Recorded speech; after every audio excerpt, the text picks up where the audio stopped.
My name is Mark. I am a third-year math major in the College of Sciences, and I am currently under the mentorship of Professor Gong Chen. We basically look at what happens to particles after they collide.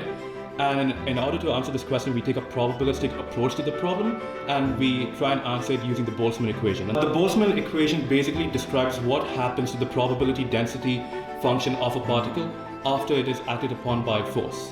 So one of the key assumptions of this Boltzmann equation is the assumption of independence, whereas the movement of one particle doesn't really affect the movement of another particle. We are trying to investigate what happens when you loosen this assumption on the Boltzmann equation. Math research is very unique in the fact that it is very much just you and the whiteboard, so it definitely teaches you a lot of independence and patience. So one of the things that I've had to do while undertaking this research is that I found myself pulling in concepts from different classes to try and make sense of a new model or a new paper that I'm reading.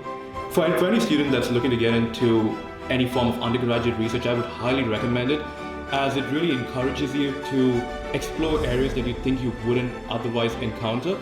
And I would just say shoot an email to the professor that you're pretty interested in doing research with. My name is Mark, and this is the College of Sciences.